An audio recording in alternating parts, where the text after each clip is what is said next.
Bonjour, Namaskar.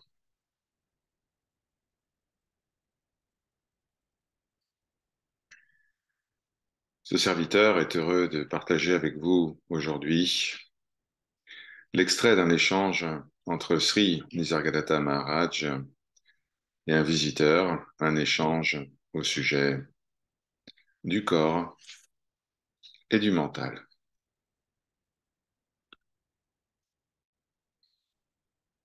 Question. Maharaj, la vérité, c'est que je suis un esprit emprisonné dans un corps et cela est une vérité très déplaisante. Maharaj, vous n'êtes ni le corps, ni dans le corps. Il n'y a rien qu'on puisse appeler le corps. Vous n'avez pas compris votre véritable nature. Pour comprendre cela, investiguez ce que vous êtes. Mais je suis né en tant que corps, Maharaj, dans un corps, et je mourrai avec le corps en tant que corps. Ceci est votre erreur. Enquêtez, investiguez, doutez de ce que vous êtes, doutez ce que les autres sont. Pour trouver la réalité, vous ne devez pas vous accrocher à vos convictions. Si vous êtes certain au sujet de la perception immédiate, vous n'atteindrez jamais le suprême. L'idée que vous êtes né et que vous allez mourir est absurde. La logique et l'expérience contredisent cela. D'accord, je ne vais pas insister sur le fait que je suis le corps, mais là, quand je m'exprime en face de vous, je suis dans mon corps, c'est évident. Je ne suis peut-être pas le corps, mais il m'appartient. L'univers entier contribue à votre existence de manière incessante. En conséquence, l'univers entier est votre corps. Et dans ce sens, je suis d'accord avec vous.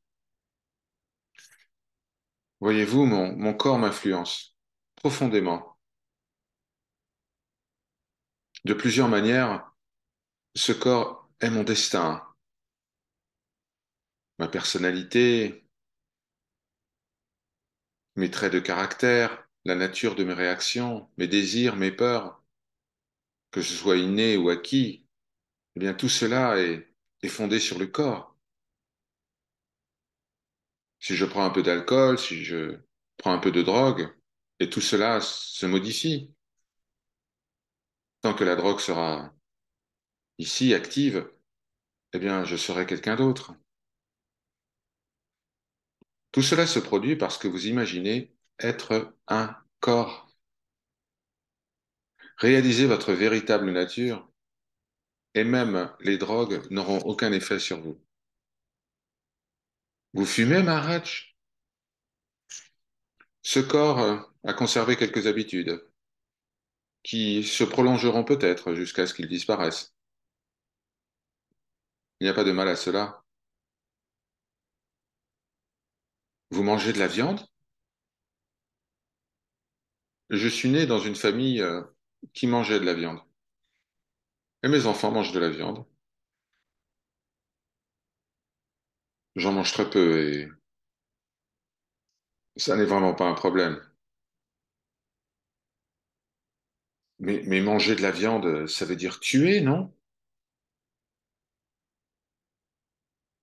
Je ne dis pas qu'il y a cohérence absolue. Vous pensez que la cohérence absolue est possible? Eh bien, donnez-moi un exemple. Ne prêchez pas ce que vous ne mettez pas en œuvre. En revenant à l'idée de je suis né, eh bien, en fait, vous vous référez à ce que vos parents vous ont dit à ce sujet, tous ces concepts au sujet de la conception, justement, de la naissance, de l'enfance, de l'adolescence, etc. Bon, maintenant, retirez-vous cette idée de la tête, que vous êtes ce corps, et maintenant, utilisez l'idée opposée, que vous n'êtes pas le corps. C'est aussi une idée, évidemment. Considérez cela comme quelque chose que vous abandonnerez lorsque le travail aura été accompli. L'idée de je ne suis pas le corps donne paradoxalement une existence au corps, alors qu'en fait,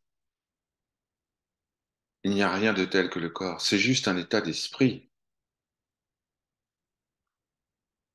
Vous pouvez avoir autant de corps que vous souhaitez, mais rappelez-vous constamment de ce que vous voulez et rejetez ce qui est incompatible avec cela.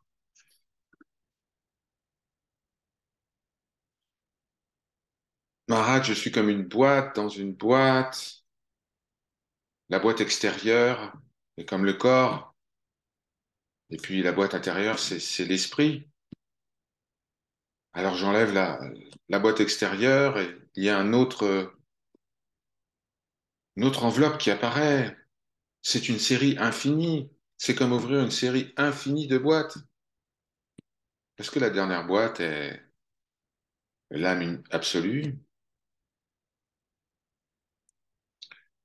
Si vous avez un corps, vous avez une âme. Et c'est là que votre métaphore au sujet des poupées russes s'applique. Mais ici et maintenant, au travers de toutes vos enveloppes, brille la pure conscience, la pure lumière de Chit.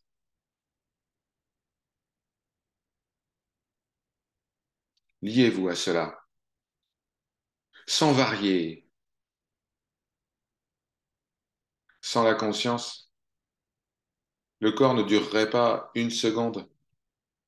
Il y a dans le corps comme un flot d'énergie, d'affection, d'intelligence qui guide, maintient et revitalise ce que vous appelez le corps. Découvrez ce flux et demeurez avec lui. Bien sûr, tout cela, c'est une manière de parler. Les mots sont comme une barrière, parfois un pont. Découvrez l'étincelle de vie qui constitue le substrat de votre corps et demeurez en cela.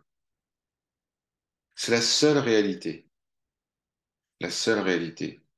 au sein de ce que vous appelez le corps. Qu'arrive-t-il à cette étincelle de vie après la mort physique, Maharaj? C'est au-delà du temps. La naissance et la mort sont des points sur la ligne du temps. La vie tisse sa dentelle. Cette dentelle est faite de temps. Mais la vie elle-même est en dehors de toute notion de temps.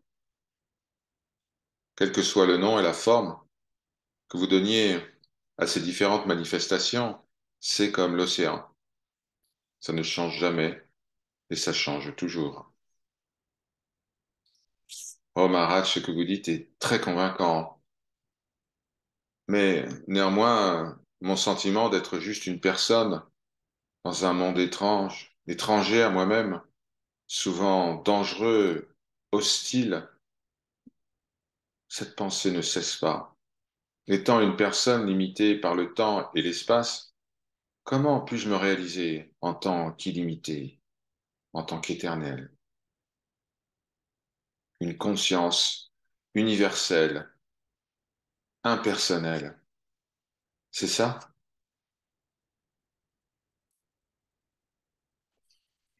Vous essayez d'affirmer ce que vous êtes et en même temps de refuser ce que vous êtes. Vous oubliez l'élément de pure connaissance, de conscience absolue, libre de toute distorsion d'ordre personnel. Tant que vous n'admettrez pas la réalité de la conscience, vous ne vous connaîtrez jamais vous-même. Mais que dois-je faire, Maharaj? Je ne me vois pas comme vous me voyez. Peut-être que vous avez raison, peut-être que j'ai tort, mais comment puis-je cesser de ressentir cela à mon propre sujet? Un prince qui imagine être un mendiant peut être seulement convaincu d'une seule manière. Il doit se comporter comme un prince et voir ce qui se produit. Comportez-vous comme si ce que je disais est la vérité. Et puis ensuite, voyez, voyez ce qui se produit. Tout ce que je demande, c'est un peu de foi, de confiance pour effectuer ce premier pas. Avec l'expérience viendra la confiance et vous n'aurez plus besoin de moi. Je sais ce que vous êtes. Je vous le dis. Faites-moi confiance, ne serait-ce qu'un instant. Oh Maharaj, pour être ici et maintenant, j'ai besoin de mon corps et de mes sens. Mais pour comprendre, j'ai besoin d'un mental. Le corps et le mental sont juste des symptômes de l'ignorance, de l'incompréhension. Comportez-vous comme si vous étiez la pure conscience, sans corps, sans mental, libre du temps et de l'espace. Résidez en cela. Pensez à cela. Apprenez à accepter cette réalité. Ne vous opposez point à cela. Ne niez pas cela, au minimum. Gardez votre esprit ouvert. Le véritable yoga, c'est que l'extérieur se prosterne devant l'intérieur. Faites en sorte que votre corps et votre mental expriment la réalité, qui est tout et au-delà de tout.